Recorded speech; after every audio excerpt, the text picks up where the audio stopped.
You ever wonder if your thoughts are really your own? If your memories, your beliefs, your identity itself are actually yours? What if someone, somewhere, had the power to rewrite you, to break you apart and rebuild you into something else, something they could control? The government did more than wonder. They tried. And in the darkest corners of history, under the name of social experiments, they conducted experiments so horrifying that even today, most of the evidence has been erased. But the minds they broke, the people they shattered, some never came back, and some might still be out there. The Stanford prison experiment, a descent into madness. The summer of 1971 was warm, almost too warm, in the corridors of Stanford University. The sun cast long shadows against the concrete buildings, but inside the basement of Jordan Hall, something far darker than mere shadows was about to take form. Dr. Philip Zimbardo had an idea, a curiosity that had festered for years. Just how powerful was authority? How quickly could a man become a monster when given control? Could good, ordinary people turn sadistic when placed in positions of unchecked power? The recruitment was simple. Flyers were posted. Participants needed for a psychological study of prison life, $15 per day. The response was overwhelming. Young men, clean records, middle-class backgrounds. They weren't criminals, they weren't soldiers, just students. They came for the money, for the novelty. None of them knew they were walking into a nightmare. The group was divided randomly, guards and prisoners. A makeshift prison was built in the basement. Cramped cells, steel-barred doors, surveillance cameras. The guards were given batons, uniforms, mirrored sunglasses that hid their eyes. The prisoners were stripped, sprayed down, and forced into smocks with ID numbers instead of names. At first, it was just a game. Nervous laughter, awkward exchanges. But then, something shifted. The first night, the guards woke the prisoners with whistles, forcing them to do push-ups. Just mild hazing. By the second day, the prisoners rebelled, barricading themselves inside their cells. That was all it took. The guards snapped. They dragged the ringleaders out, stripped them naked, made them sleep on cold concrete. From then on, the punishments grew harsher. Forced exercise until collapse, public humiliation, solitary confinement in a tiny pitch-black closet for hours. By the third day, the prisoners were broken. They stopped fighting back. They obeyed. Some cried, some begged, some started turning against each other. One prisoner, number 8612, couldn't take it. He clutched the bars, screaming, "I can't do this, I can't, let me out!" Zimbardo watched from the observation room. His role was not that of a professor anymore. He had become the warden. At first, they thought #8612 was faking. But soon, his screams became primal, raw. He was convulsing, eyes darting wildly. They let him go. The others remained. By day 5, the guards had transformed completely. They spoke in low, menacing voices, their laughter hollow.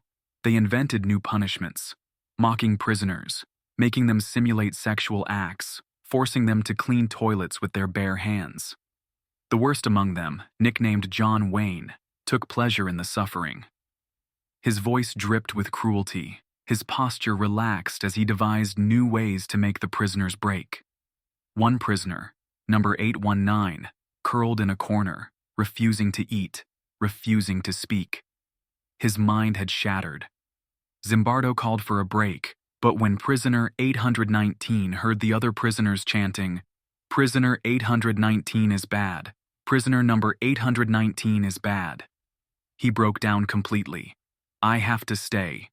I have to. They think I'm bad." He sobbed. Zimbardo himself had to drag him out. It took the words of a young graduate student, Christina Maslock, to break the spell. When she saw what was happening, she was horrified. "What you're doing is wrong. You've lost sight of reality." Zimbardo finally saw the monster he had created. The experiment ended abruptly. The prisoners walked out, blinking against the sunlight. The guards removed their uniforms. But something lingered. Shame. Confusion. 6 days. That's all it took for them to become animals. And for Zimbardo, the question had been answered. Good people don't stay good when given power. The Russian sleep experiment, a nightmare that never ended, the 1940s. The height of World War II, a time of war, a time of unthinkable horrors. Deep within the Soviet Union, in a hidden underground facility, a team of military scientists prepared for an experiment so inhumane, so disturbing, that even their own researchers whispered about it in fear. The Soviet government wanted a way to keep soldiers awake for days. No food, no sleep, just endless alertness. The goal: create the ultimate soldier. The method: deprive the mind of rest. The subjects: 5 prisoners of war, men who had been deemed enemies of the state. They were told they could earn their freedom if they survived. A small chamber was prepared, airtight, windowless, lined with microphones and steel walls. Cameras were still too primitive, so the scientists relied on audio surveillance. Inside, the men were given enough food to last a month. Beds, but no blankets. Books, but no escape. And most importantly, the experimental gas, the stimulant that would keep them from sleep. At first, the men were eager, talkative. They joked about their situation, calling themselves the chosen ones. The gas made them energetic, hyper-aware. By the second day, their conversations became darker. They spoke about nightmares they had as children, the worst things they had done, the guilt they carried. By day 5, something changed. The chamber grew eerily silent. The men stopped talking to each other. Instead, they began whispering into the microphones, speaking in hushed, anxious tones. At first, the scientists thought they were just paranoid. But soon, the whispering became incoherent. Babbling, muttering about something inside the room with them. Something that wasn't there. Day 7. Screams. Blood-curdling, unending screams erupted from the chamber. The kind of screams that made the researchers pause, made them feel the hairs on their arms rise. The kind of screams that didn't sound human. Then, silence. A full day of silence. The scientists checked the microphones. They worked. But the chamber was quiet. Too quiet. The only sound was a faint, rhythmic scratching. Something was wrong. By day 10, the scientists made a decision. They would open the chamber. They used the intercom first. "We are going to open the chamber. Please step away from the door." No response. "We are coming in. Lay down and do not resist." Still nothing. The scientists unlocked the door and opened it. What they saw made them recoil in horror. The chamber was covered in blood. Chunks of flesh, torn from the prisoners themselves, were scattered across the floor. The beds, ripped apart, foam and metal twisted beyond recognition. And the men, they were still alive, but they were mutilated. One had torn out his own eyes. Another had ripped the skin from his arms and chest, exposing the muscle beneath. Their fingers were bloodied, their nails cracked and splintered. They had been digging into the walls, into their own skin. One man had eviscerated himself. His stomach was split open, his intestines pooling onto the floor. But he wasn't dead. He was still breathing, still looking at them, still smiling. The guards rushed in. They had to force the prisoners down, restraining them. But the men fought back, stronger than anyone expected, stronger than should have been possible. One broke free, lunging at a guard with inhuman speed, clawing at his throat with bare hands. It took 4 men to subdue him. They tried sedating them. The moment the sedative entered their veins, their bodies convulsed, their eyes rolling back. One flatlined instantly. The others wailed in agony. When asked why they had harmed themselves, why they had eaten their own flesh, why they had refused sleep, one of them looked at the scientists and whispered, "We must stay awake. The sleep will take us." They begged for the gas. Turn it back on. We need it. One last prisoner, the most mutilated of them all, stared directly at the lead scientist. You don't understand, he said. We are the madness that lives inside you. We are what you try to bury when you close your eyes. And now, you've let us free. The scientist hesitated. His hand trembled over the control panel, the button that would turn the gas back on, but he didn't press it. Instead, he picked up a pistol and fired. The last prisoner collapsed, his twisted smile frozen in death. The experiment was covered up, the records destroyed, but the whispers never stopped. Because some say the madness never really left. Some say the gas was never disposed of. And some say the experiment never truly ended. Because the real horror wasn't what happened inside that chamber. The real horror is that somewhere, in the deepest, darkest corners of the world, someone might still be awake. And they might never sleep again. The Milgram experiment, the darkest side of obedience, Yale University. A quiet room. A chair. Electrodes. The walls smelled sterile. The air thick with something unspoken. The man in the gray lab coat adjusted his glasses, his face unreadable. He gestured to the chair in the next room, where a middle-aged man was seated. Electrodes wrapped around his arms, wires snaking from his skin to a machine. The volunteer shifted in his seat, glancing at the machine before him. A large gray box labeled shock generator. A series of switches, each labeled with voltage levels from 15 volts to 450 volts. The words slight shock, moderate shock, and danger, severe shock were printed in bold beneath the controls. The final switch was simply labeled XXX. The scientist cleared his throat. Your task is simple. Ask the learner a question. If he answers incorrectly, you press the button and administer a shock. Each wrong answer increases the voltage. The volunteer hesitated. But that seems... The shocks are painful, but not dangerous. The scientist's voice was calm, absolute. Please begin. The first question, the answer was wrong. A click, a mild jolt, a grunt from the next room. The second question, another mistake, another shock, stronger. The man in the next room gasped. By the fourth question, the grunts had turned into yelps. The volunteer shifted in his seat, his hand hovering over the controls. He sounds like he's in pain, he murmured. The scientist's expression didn't change. Please continue. The next question. Another mistake. The scream came suddenly, sharp, panicked. Stop! Please stop! The volunteer turned to the scientist. I don't think I should... You must continue, the scientist said. His tone was firm, but not aggressive. Simply a fact. The volunteer swallowed hard, his fingers trembling as he flipped the next switch. The scream was louder, choking, desperate. More wrong answers. The shocks increased. Let me out. The voice from the other room was no longer just in pain. It was terror.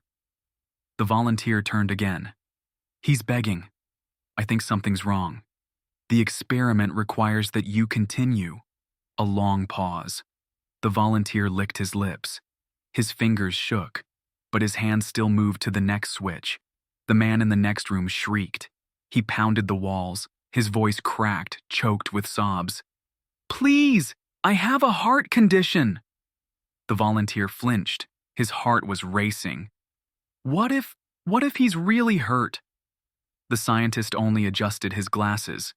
He agreed to the experiment. A long silence. The volunteer turned back to the machine. His breathing was heavy now. His pulse drummed in his ears. The next question. The next wrong answer. The next switch. The scream tore through the air, more desperate than before. Then, silence. The volunteer's stomach dropped. He turned to the scientist. Is he... The scientist's voice was steady. Please continue. A long hesitation. The volunteer's hand hovered over the button. His breath hitched. He pressed it. Nothing. No sound, no scream, just stillness from the other side of the wall. The volunteer swallowed bile. "I think he's," the scientist repeated. "The experiment requires that you continue." The volunteer wiped sweat from his forehead.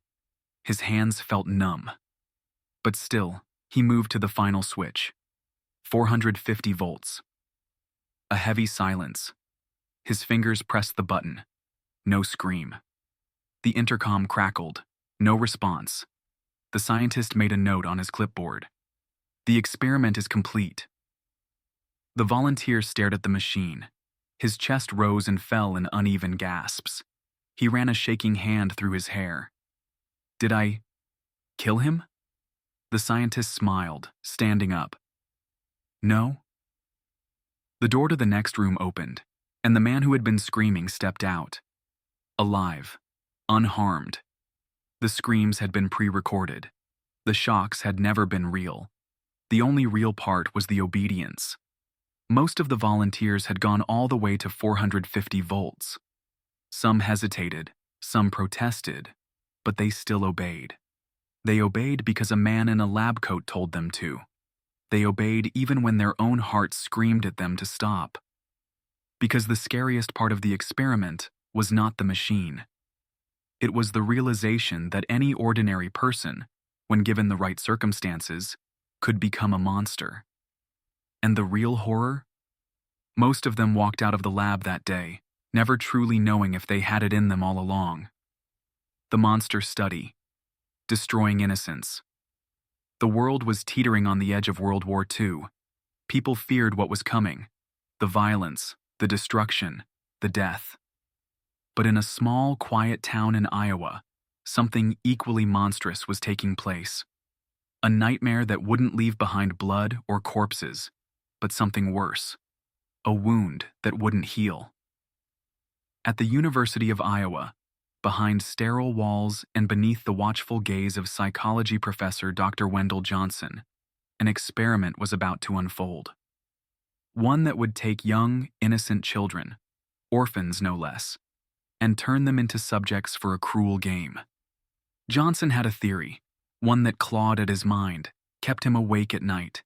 He believed stuttering wasn't always genetic. He thought it could be created. That, with the right words, the right conditioning, he could plant doubt in a child's mind and watch it grow into a lifetime of fear. So he needed subjects. But who would allow their child to be used like this? What parent would let their son or daughter be psychologically torn apart for the sake of science? The answer was simple. Find children that no one would protect. Orphans, 22 of them. Their faces round with youth, their eyes filled with the kind of hope only children possess. They didn't know what they were about to walk into. They didn't know they were about to become part of something monstrous. The experiment was split into two groups. The first group, the lucky ones, were given praise, encouragement. They were told how beautifully they spoke, how clear and intelligent they sounded. Their confidence flourished. They sat up straighter, smiled wider. The second group, they were the ones who would suffer. At first it was subtle. A small correction here, a slight criticism there. You stumbled on that word. Try again. Listen to yourself. You're speaking too fast. Slower. You're stuttering. At first, the children were confused. They weren't stuttering. They knew they weren't. But then, the comments got harsher. Stop and think before you speak. You keep messing up. Why are you talking like that? It sounds bad. Do you hear yourself? You're getting worse. Again, and again, and again. The sessions continued for weeks. Every day the children were forced to sit there, their words being picked apart, their confidence being dismantled brick by brick. Something happened. A shift. By the third week, the children in the negative group stopped speaking as much. Their sentences became shorter, their words softer, hesitant. By the fourth week, some of them developed actual speech issues. One little girl, 6 years old, stopped speaking in full sentences. She started muttering her words, her tiny hands gripping the edge of her chair, her heart racing every time she was asked to speak. Another boy, previously confident, began stammering. His voice quivered with every word, a hesitation, a fear, as though every syllable had become dangerous. One child began crying before every session. She couldn't explain why. She just knew that whenever she tried to speak, her throat locked up. The researchers took notes, watched, did nothing. One of the orphans, Thomas, a bright 10-year-old, had never had a problem with speech before. He had loved telling stories, loved speaking in front of others. But as the weeks passed, the criticism changed him. At first, he just hesitated before speaking. Then, his hesitation became longer. Then, his words came out broken. His voice cracked with insecurity. By the time the experiment ended, Thomas no longer spoke freely at all. He had developed a stutter. The worst part? It never went away. Even years later, as an adult, he still struggled to speak. Still carried the scars of those cold clinical rooms, of those voices telling him over and over that he was failing, that he was broken, and Thomas wasn't alone. Many of the children never recovered. Some of them went their entire lives with a speech problem that hadn't existed before. Some suffered from severe anxiety about speaking, even as adults. And when they finally learned the truth, when, decades later, they found out that they had never actually been stutterers, it didn't make it better. It made it worse, because they had lived their entire lives trapped in a cage that had been built for them. Dr. Wendell Johnson had proved something all right. He had proved that words can destroy.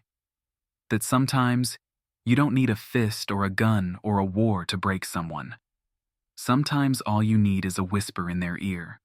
A whisper that tells them they're weak. A whisper that tells them they're broken. And if they hear it enough times, they'll believe it. Even if it's a lie. Even if it ruins them forever. They called it the monster study. And they called it that for a reason. Because sometimes monsters don't have claws. Sometimes they wear white lab coats. And sometimes they don't kill the body. They kill the mind. MKUltra, the mind control nightmare. The Cold War was an era of paranoia, of whispers in the dark, of governments willing to do anything to maintain power. It was a time when the fear of the unknown outweighed morality, when the ends justified the means, no matter how monstrous those means were. The CIA wanted control, not just of information, not just of enemy governments. They wanted to control the human mind. They wanted a weapon unlike any other, soldiers who didn't question, assassins who didn't remember, prisoners who could be wiped clean and rewritten like blank slates. And so they began the darkest experiment in modern history, MKUltra. It didn't happen in one place. It wasn't confined to a single lab with white-coated scientists. It was everywhere. Prisons, universities, hospitals, psychiatric wards, military bases, even random, unsuspecting American citizens. The experiments had no rules, no limits. They tested everything.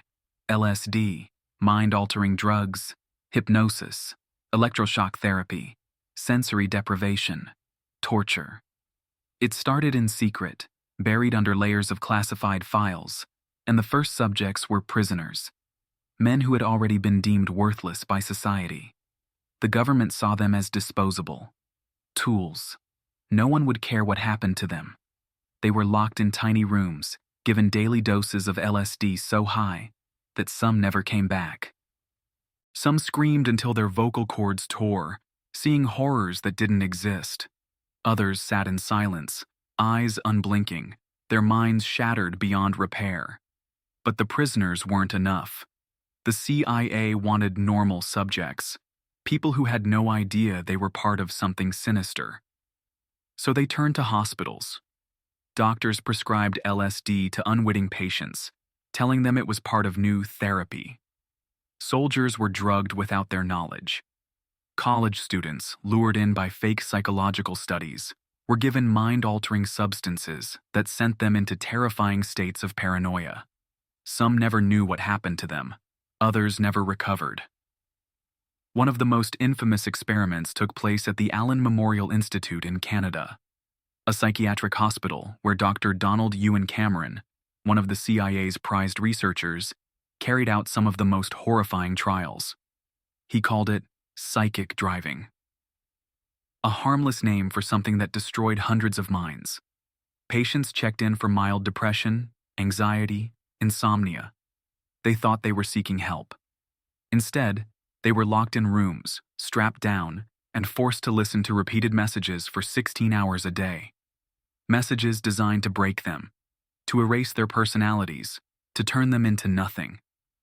While they listened, they were drugged, pumped full of LSD, sedatives, experimental chemicals that kept them in a state of near unconsciousness for weeks. Some were kept in drug-induced comas for months. By the time they were finished, most of them didn't remember their own names, didn't know who they were. One woman, who had checked in for postpartum depression, left the hospital unable to recognize her own children. She had been erased. The experiments went further. The CIA wanted to see if they could make someone kill on command. They used hypnosis, drugs, and psychological torture to see if they could turn an ordinary person into an assassin. A trigger word, a phrase, something that would flip a switch in their mind and turn them into a murderer without memory. They tried it on soldiers, prostitutes, prisoners. Some of them had no idea what had been done to them.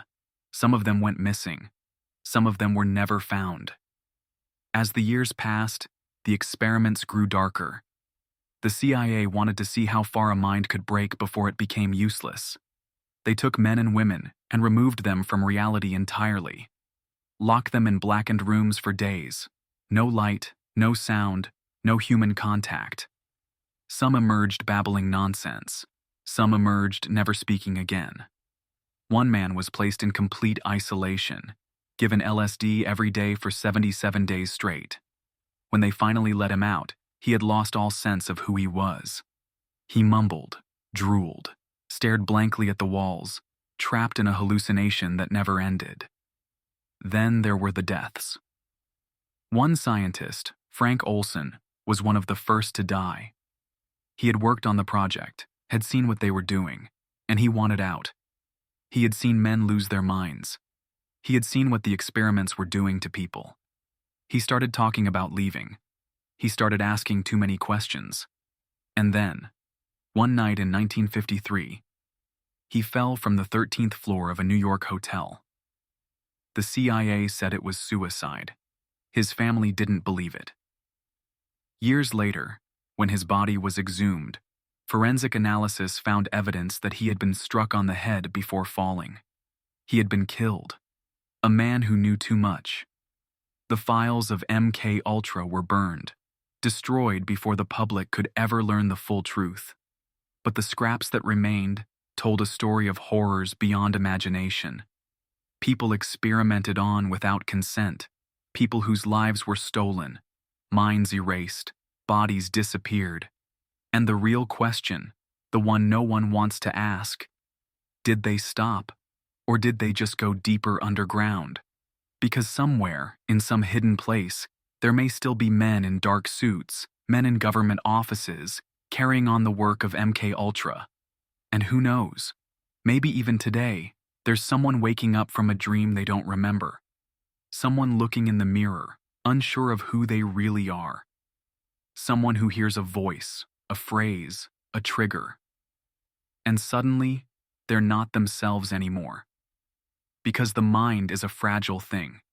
And when men with power learn to control it, the world becomes a nightmare you can never wake up from.